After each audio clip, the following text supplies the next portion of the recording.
बिस्मिल्लाहिर्रहमानिर्रहीम। अस्सलाम वालेकुम स्टूडेंट्स। हमारा next topic first chapter basic concepts में जो है वो है मॉलिक्यूलर आयन। जैसे कि नाम से ज़ाहिर है मॉलिक्यूलर आयन, जब एक मॉलिक्यूल पर कोई चार्ज होगा तो वो मॉलिक्यूलर आयन कहलाएगा। सवाल ये पैदा होता है कि मॉलिक्यूल पर चार्ज कैसे आएगा। बिल्कुल उसी तरह चार्ज आएगा जैसे एटम पर चार्ज आया था लास्टली जो हमने डिस्कस किया था। जब एटम इलेक्ट्रॉन देगा तो उस पर पॉजिटिव चार्ज आएगा और कैटाइन बनेगा, और जब कोई एटम इलेक्ट्रॉन गेन करेगा तो वो नेगेटिव स्पीशी बनेगी, एनाइन। बिल्कुल इसी तरह जब एक मॉलिक्यूल एक इलेक्ट्रॉन गेन करेगा तो मॉलिक्यूलर एनाइन बनेगा, और जब कोई मॉलिक्यूल इलेक्ट्रॉन लूज़ करेगा तो वो मॉलिक्यूलर कैटाइन बनेगा। अब हम डिफ़ाइन करते हैं कि मॉलिक्यूलर आयन होता क्या है। Molecular ion, if a molecule having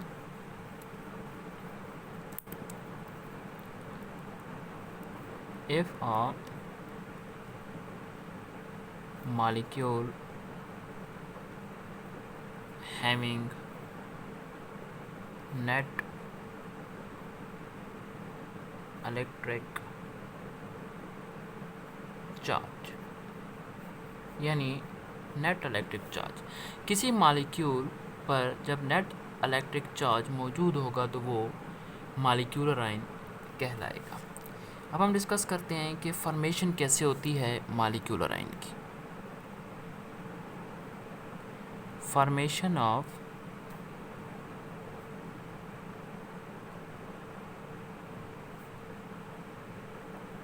molecular ion. Molecular ion is formed when molecular ion is formed when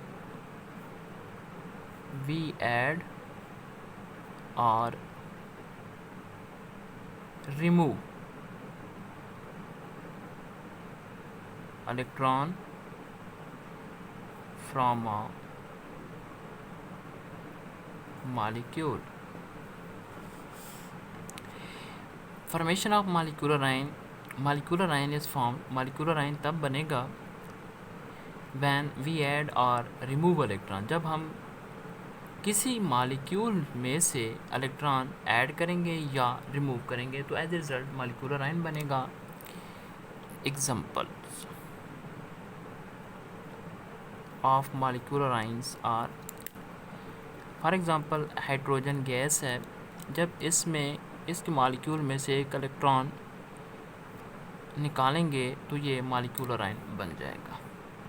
इसी तरह सेकंड एग्जांपल है ऑक्सीजन गैस, जब ऑक्सीजन गैस के मॉलिक्यूल में से एक इलेक्ट्रॉन निकालेंगे तो ये मॉलिक्यूलर आयन बन जाएगा। इसी तरह थर्ड एग्जांपल है नाइट्रोजन गैस की, जब नाइट्रोजन गैस के मॉलिक्यूल में से इलेक्ट्रॉन निकालेंगे तो ये मॉलिक्यूलर आयन बन जाएगा। इसी तरह मीथेन गैस के मॉलिक्यूल में से जब एक इलेक्ट्रॉन निकालेंगे तो ये मॉलिक्यूलर आयन बन जाएगा। अब हम मेथड्स डिस्कस करेंगे। मेथड्स जिसके ज़रिए मॉलिक्यूलर आयंस बनते हैं। There are two methods. पहला मेथड है by passing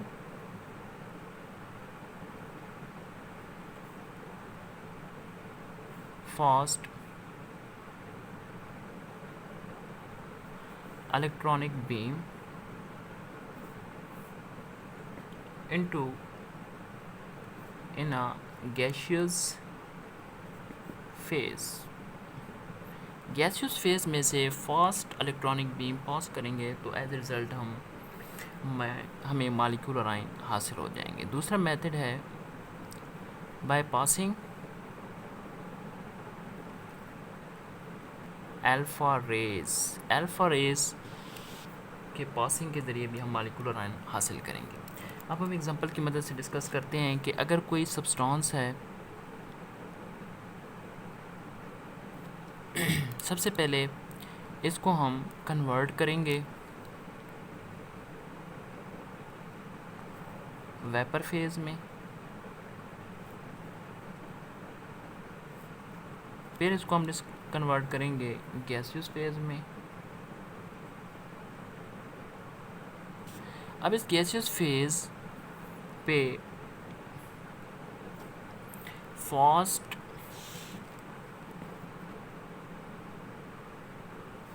electronic beam pass करेंगे और एज ए रिज़ल्ट हमें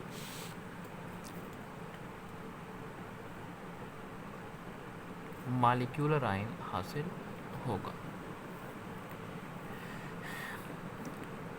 अब ये जो फास्ट इलेक्ट्रॉनिक बीम्स हम कैसे हासिल करेंगे? फॉर एग्ज़ाम्पल हमारे पास एक मेटल है टंगस्टन फिलामेंट की। टंगस्टन फिलामेंट की जो मेटल है इसको हम बैटरी से कनेक्ट करेंगे। ये बैटरी जो है, टंगस्टन मेटल में फ्री इलेक्ट्रॉन्स मौजूद हैं।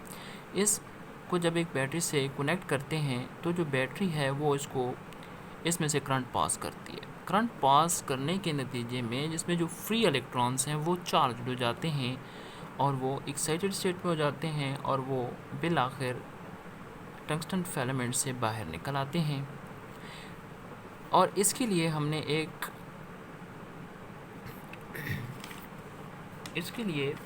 ये बाहर निकल आते हैं, तो इसके लिए हमने एक पॉजिटिव पोटेंशियल अप्लाई किया हुआ है। यहाँ पे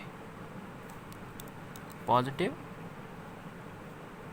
पोटेंशियल अप्लाई किया हुआ है जो इन टंगस्टन एलिमेंट से, मेटल से जो इलेक्ट्रॉन की बीम निकलेगी उसको अपनी तरफ अट्रैक्ट करेगी, जिसकी वजह से इनकी काइनेटिक एनर्जी जो है वो क्या हो जाएगी, इंक्रीज़ हो जाएगी। और जो इस सिस्टम के दरमियान में हमने गैसियस मॉलिक्यूल रखे हैं, जब ये फास्ट इलेक्ट्रॉनिक बीम इनमें से पास होगी, इन मॉलिक्यूल में इलेक्ट्रॉन्स होते हैं, तो वो जो ही इनसे टकराएंगे तो इसके जो इलेक्ट्रॉन्स हैं वो क्या हो जाएंगे, नॉकआउट हो जाएंगे और वो मॉलिक्यूलर आयन बन जाएगा। इसकी हम वजाहत एग्जांपल की मदद से करते हैं। फॉर एग्जांपल हमारे पास ये फास्ट एनर्जेटिक इलेक्ट्रॉन है और हमारे पास जो एटम है उसमें फॉर एग्जांपल इलेक्ट्रॉन्स हैं, पहले शेल में 2 हैं, अगले शेल में ये हैं जी। जब ये इस इलेक्ट्रॉन से टकराएगी तो इस इलेक्ट्रॉन को नॉकआउट कर लेगी। इसे टकराने के बाद इस कितनी एनर्जी होती है कि इसके एटम, सिस्टम के जो एटम जो है उससे टकराने के बाद इस इलेक्ट्रॉन को भी सिस्टम से बाहर कर देगी और एज ए रिज़ल्ट ये जो एटम है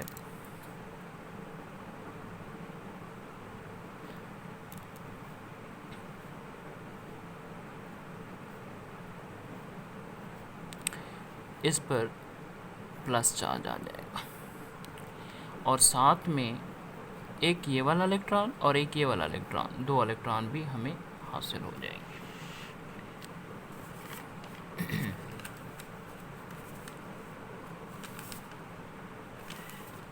एज ए रिज़ल्ट हमें मॉलिक्यूलर आयन हासिल होगा। इसको हम क्या कहेंगे, मॉलिक्यूलर आयन। अब हम दूसरे केस को डिस्कस करते हैं। दूसरा मेथड जो है by passing alpha rays. Alpha rays क्या होती हैं? अल्फ़ा रेस, ये जो अल्फ़ा रेस हैं ये हीलियम के न्यूक्लियाई होती हैं। न्यूक्लियाई का मतलब है ये न्यूक्लियस की जमा है, न्यूक्लियस की जमा, यानी एक से ज़्यादा न्यूक्लियस होंगे तो उसको हम न्यूक्लियाई कहेंगे। अब हीलियम के स्ट्रक्चर हम देखते हैं जी।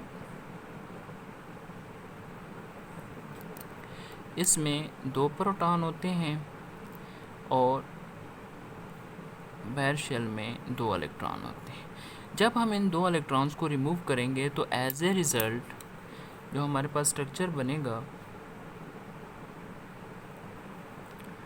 इस तरह का बनेगा।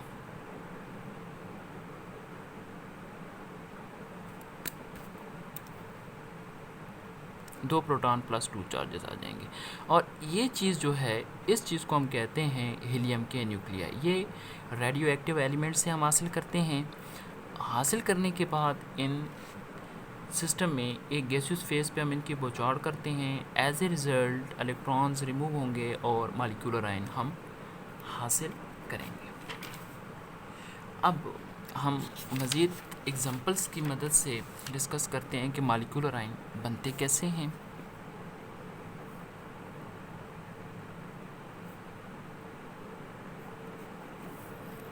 When molecule lose electron, when molecule lose electron, then molecular cation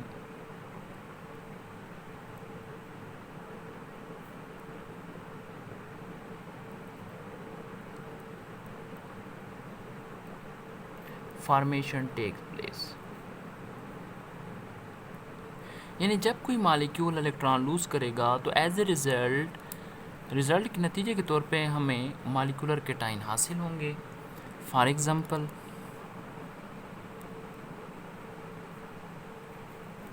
हमारे पास ऑक्सीजन मॉलिक्यूल है O2। स्ट्रक्चर की मदद से हम इसकी एक्सप्लेनेशन करेंगे कि मॉलिक्यूलर आयन कैसे बनते हैं।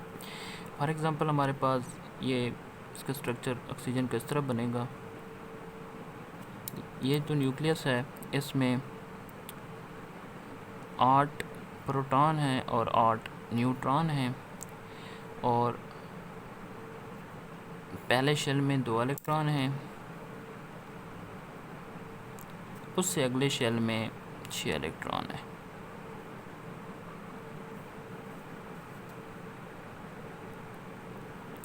ये एक ऑक्सीजन एटम है।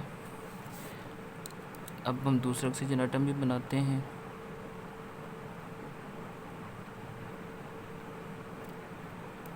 इसमें 8 प्रोटॉन हैं, 8 न्यूट्रॉन हैं। पहले शेल में 2 इलेक्ट्रॉन हैं, दूसरे शेल में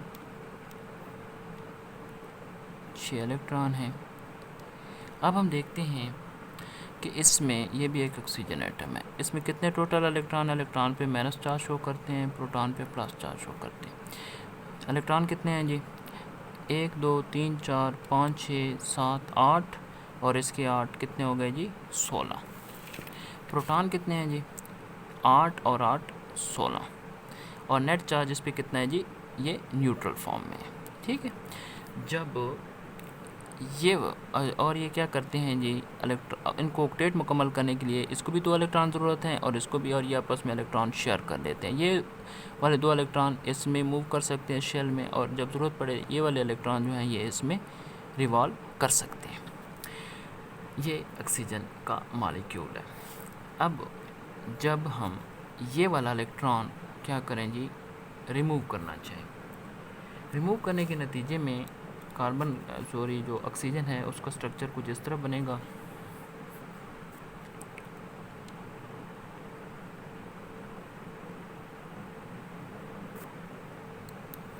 आठ प्रोटॉन 8 न्यूट्रॉन, पहले शेल में 2 इलेक्ट्रॉन, दूसरे शेल में 6 इलेक्ट्रॉन।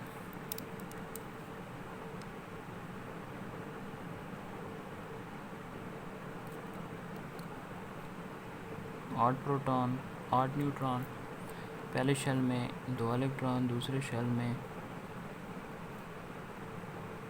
ये वाला इलेक्ट्रॉन रिमूव हुआ है, तो एज ए रिज़ल्ट ये भी ऑक्सीजन एटम है, ये भी ऑक्सीजन एटम है। अब इसमें इलेक्ट्रॉन देखते हैं कितने हैं और प्रोटॉन कितने हैं। इलेक्ट्रॉन देखें जी, 1 2 3 4 5 6 7 8 9 10 11 12 13 14 15, यानी एक इलेक्ट्रॉन कम है, और 8 और 8 16 प्रोटॉन है। 16 में से 15 गए तो +1 चार्ज आएगा, और इसको हम कहेंगे, यानी ऑक्सीजन मॉलिक्यूल पर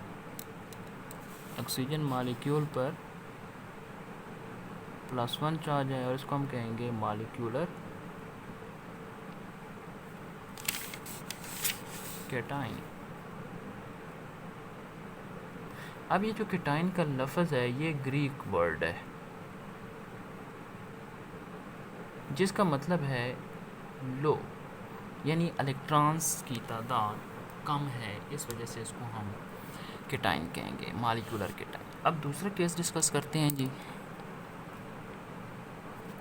when molecule gain electron, when molecule gain electron, then molecular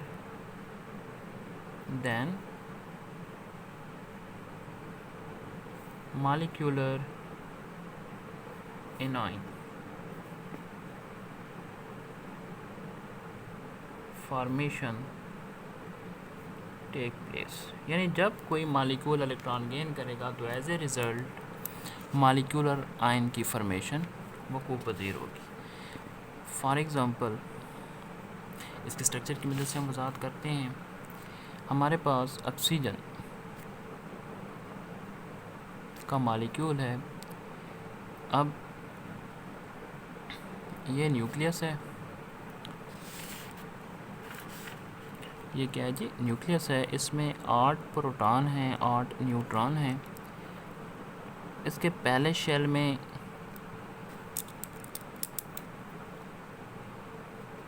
दो इलेक्ट्रॉन हैं, दूसरे शेल में 6 इलेक्ट्रॉन हैं। सेम इसी तरह दूसरा ऑक्सीजन भी ड्रा कर लेते हैं। 8 प्रोटॉन, 8 न्यूट्रॉन, पहले शेल में 2 इलेक्ट्रॉन, दूसरे शेल में 6 और 2 8। यानी इलेक्ट्रॉन कितने, ये भी ऑक्सीजन एटम है, ये भी ऑक्सीजन एटम है, और आपस में इलेक्ट्रॉन ये शेयर कर लेते हैं ऑक्टेट कंप्लीट करने के लिए। इसके अगर ये वाले जो इलेक्ट्रॉन है ये इसमें रिवॉल्व कर सकते हैं ऑक्टेट कंप्लीट करके। अगर ज़रूरत पड़े तो ये वाले ऑक्सीजन, ये जो 2 इलेक्ट्रॉन है ये इसमें रिवॉल्व कर सकते हैं। इसी तरह इसमें जो इलेक्ट्रॉन की तादाद है और प्रोटॉन की, इलेक्ट्रॉन की तादाद इसमें कितनी है, 1 2 3 4 5 6 7 8 9 10 11 12 13 14 15 16। प्रोटॉन की तादाद 8 और 8 16, तो इस पर नेट चार्ज 0 है। अब हम जब बाहर से कोई इलेक्ट्रॉन यहाँ पे ऐड करना चाहें तो एज ए रिज़ल्ट इसका स्ट्रक्चर कुछ इस तरह बनेगा।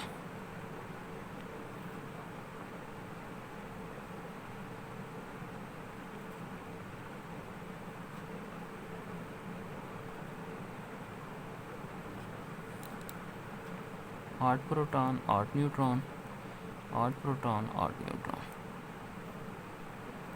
दो पहले शेल में 2 इलेक्ट्रॉन, दूसरे शेल में 6 इलेक्ट्रॉन, पहले शेल में 2 इलेक्ट्रॉन, दूसरे शेल में 6 इलेक्ट्रॉन, जो आपस में क्या हुए हैं जी, इन्होंने शेयरिंग की हुई है।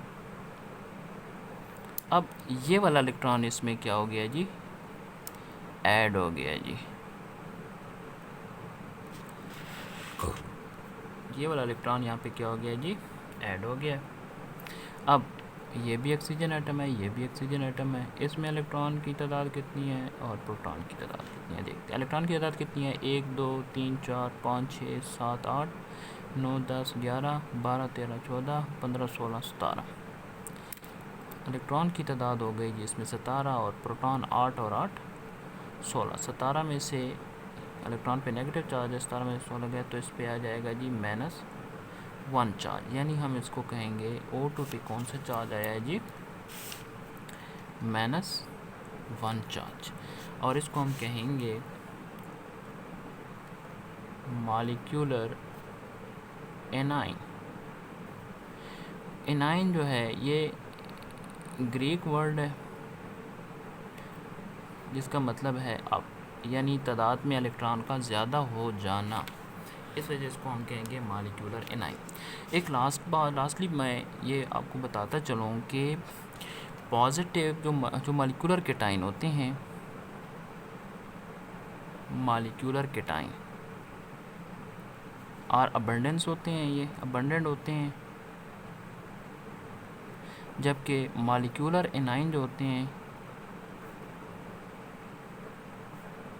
ये रेयर होते हैं, बहुत कम होते हैं। इसकी वजह यह है क्योंकि मॉलिक्यूलर केटाइन तो हम इजीली फास्ट मूविंग इलेक्ट्रॉन्स के बम्बार्डमेंट के नतीजे में भी हासिल कर सकते हैं, जबकि मॉलिक्यूलर एनाइन यानी मालिक्यूल में इलेक्ट्रॉन्स का ऐड करना मुश्किल होता है। यही वजह है कि मालिक्यूलर एनाइन कम होते हैं जबकि मालिक्यूलर केटाइन तादाद में ज़्यादा होते हैं। Thank you.